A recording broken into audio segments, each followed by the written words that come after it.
Je suis Khalid Diallo, jeune Mauritanien, journaliste, militant des droits de l'homme et un humain qui est au service de l'humanité.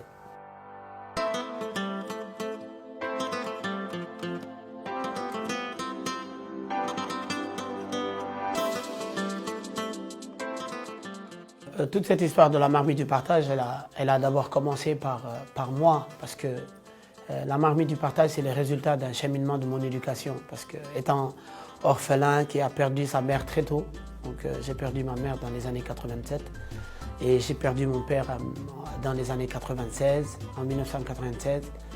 Et ensuite, j'ai été adopté dans une famille française. Donc, j'ai mon père adoptif que je salue au passage, Christophe Rochigneux. Et à travers tous les voyages, à travers l'éducation, à travers la chance que j'ai eue d'abord avec lui, avec toute la famille en France, et la multitude de mes voyages grâce à lui, j'ai pu remarquer qu'en France, qu'il y avait les Restos du Cœur, donc de Coluche. Je me suis dit, ah ben tiens, en France, les Restos du Cœur, dans un pays non musulman, pourquoi ça ne marcherait pas en Mauritanie?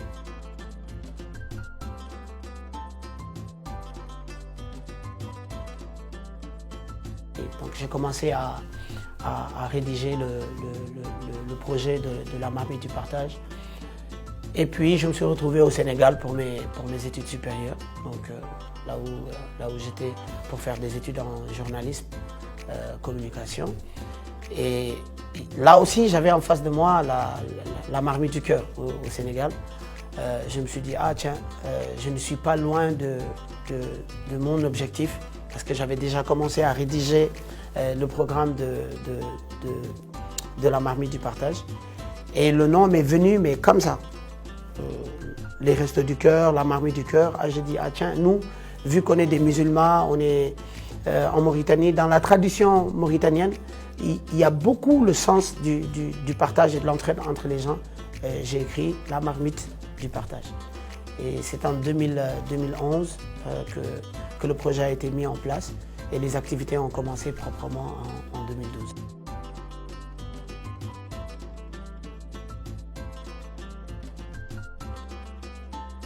Vous savez, nous, nos activités, elles consistent surtout à travailler beaucoup pendant le mois de Ramadan. Le mois de Ramadan, c'est un mois de pardon, c'est un mois de cohésion, c'est un mois où il y a plus d'investissement dans l'humanitaire. Et nous avons préféré commencer nos activités pendant un mois de Ramadan. Donc, d'abord, c'est de sortir les jeunes, souvent issus de familles modestes et de familles riches, qui sont là à Nouakchott, qui ne savent pas que juste derrière leur maison ou derrière leur quartier ou à quelques encablures de leur quartier, il y a des quartiers où il y a la misère, si je peux le dire. Donc, c'est d'aller vers ces gens-là, ne pas se croire supérieur ni meilleur à eux et cuisiner sur place, donc amener le matériel de cuisine, les marmites, ramener des citernes d'eau, amener de la viande et bien sûr mobiliser les volontaires qui sont par activité. On peut atteindre jusqu'à 150 jeunes mobilisés. Donc, il y a aussi des stars, il y a des rappeurs, il y a des sportifs de différents horizons. Il y a aussi des jeunes cadres d'entreprise, des gens issus de familles très riches qui n'ont jamais connu la pauvreté. Donc ça a été pour nous un déclic pour pouvoir aider, pour pouvoir rendre service, mais également pour pouvoir conscientiser la jeunesse mauritanienne, qu'il n'y a pas que tout ce que vous avez à la maison, ce n'est pas forcément tout ce que les autres ont dans leur maison. Donc, on a aussi le mois de Tabaski, qui consiste à donner des moutons de Tabaski qu'on donne aux familles vulnérables, mais également aux familles nécessiteuses et aux orphelins de manière générale. Donc, on les enregistre pendant le mois de Ramadan et 2 mois, 10 jours après, on leur donne des moutons pour faire les sacrifices à la maison.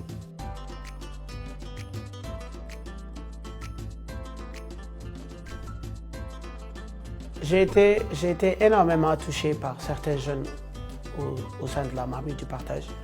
Je donne même un nom parce que la dernière fois on partait en mission de distribution à Nouadhibou et j'étais avec mon vice-président Sidi Sall qui a lui-même dit dans la voiture, et j'ai été très ému face à ça, que grâce à la marmite du partage, il est sorti de sa bulle, qu'il a pu comprendre que les choses ne se passait pas comme il pensait. Donc, qu'il a beaucoup appris lui-même à se changer, à se transformer. Vous savez, moi, il y a 3 événements qui m'ont marqué durant ces 10 ans d'expérience. D'abord, quand on a invité symboliquement Maman Mariam Dada, qui est la veuve du premier président de notre pays, Mokhtaroul Dada, quand on l'a invité dans un quartier qui s'appelle Limqayti. Donc c'est un quartier d'une pauvreté extraordinaire. Quand elle est venue là-bas, elle s'est mise à pleurer. Nous nous sommes tous mis à pleurer autour d'elle.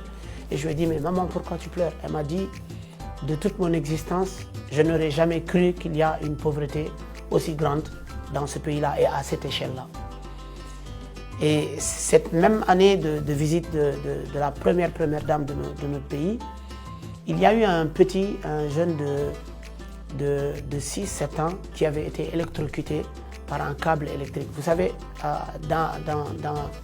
dans les quartiers comme Limqayti, vous avez les câbles frauduleux d'électricité et c'est du 380 volts. Donc il y avait eu une petite averse de pluie et il y avait un petit qui jouait à côté et qui malheureusement a été électrocuté. Et c'est resté dans mon subconscient.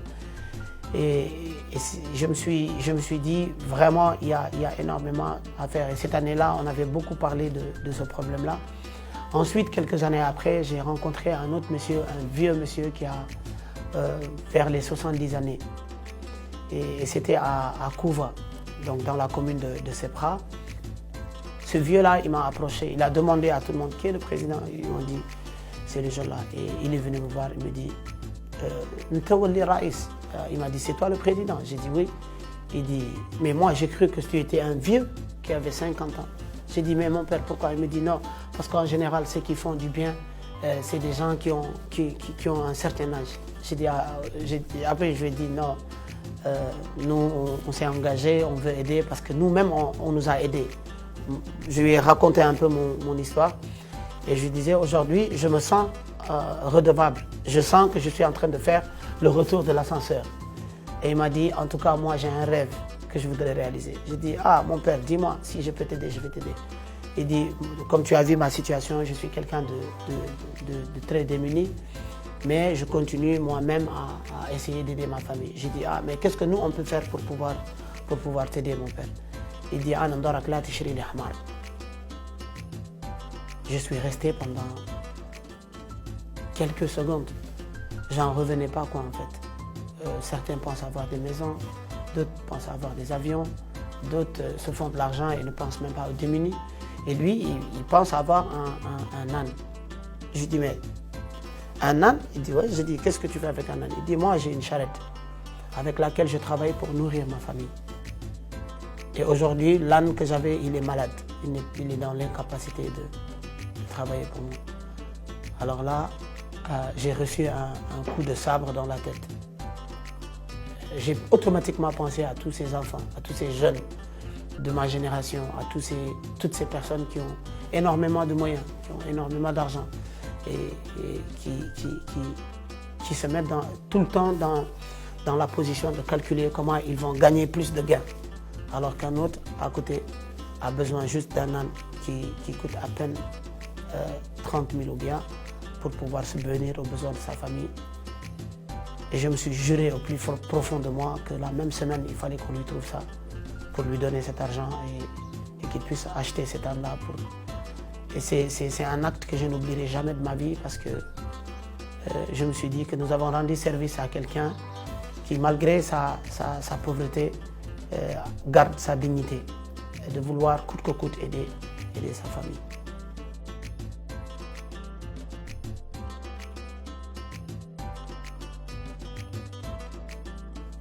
Dans le contexte actuel du Covid-19, nous avons adopté une stratégie qui est très simple parce qu'habituellement on se déplaçait dans un quartier, on cuisinait. Cette année, on a revu cela parce qu'on avait aussi d'autres stratégies. Dans les temps, on a travaillé avec, c'est-à-dire c'est de distribuer des kits alimentaires, des rations alimentaires au nom de la marmite du partage avec les donateurs et nos bénévoles, mais en équipe de rotation, c'est-à-dire ne pas créer de rassemblement parce que c'est des règles qui ont été édictées par les professionnels de santé. Donc, on a trouvé une nouvelle méthode d'aider les démunis sans pour autant nous mettre en danger, mais sans aussi pour autant les mettre en danger. Nous avons fait presque tous les quartiers de Nouakchott, à l'exception de quelques-uns que nous n'avons pas couverts, selon aussi les moyens qu'on avait. Mais il y a eu surtout ce partenariat qui est très essentiel et qui est très important entre nous et le ministère de l'Emploi, de la Jeunesse et des Sports.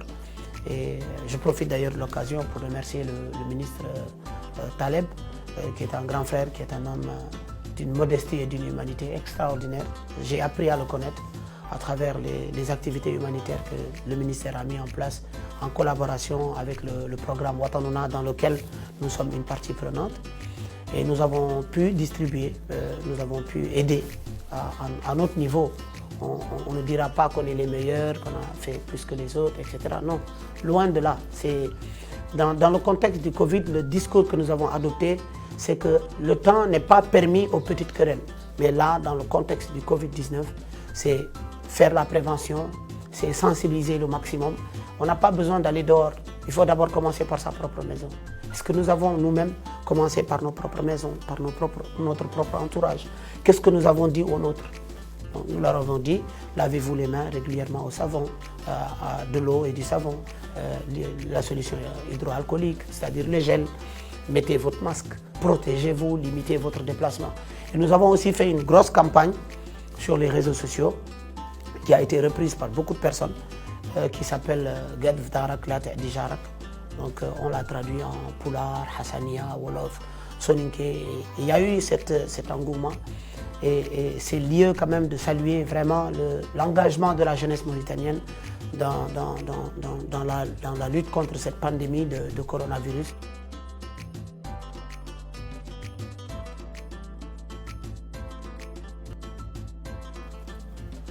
La marmite du partage dans 10 ans, je commence déjà à le voir en fait, parce que déjà notre organisation se fait solliciter un peu partout par les nouvelles autorités comme le ministère de l'Emploi, par des entreprises de la place.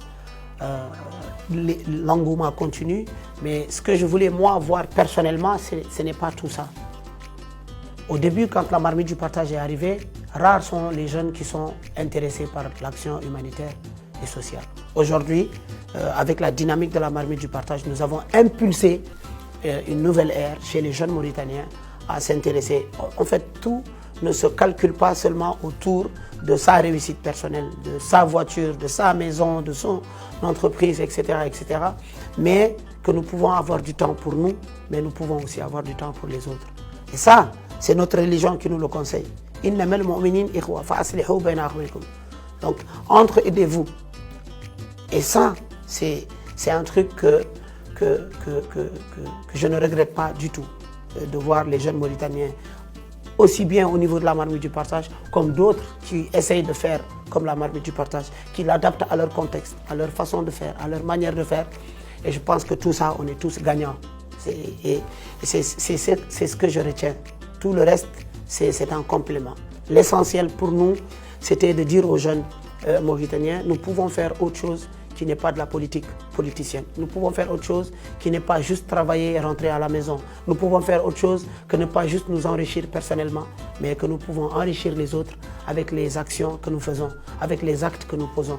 Et aussi, à un moment donné, il faut se dire qu'on est Mauritanien et que ce pays, il a réellement besoin de nous. Pourvu seulement que tout ce que nous faisons soit quelque chose de sincère et en le faisant aussi, penser à la postériorité.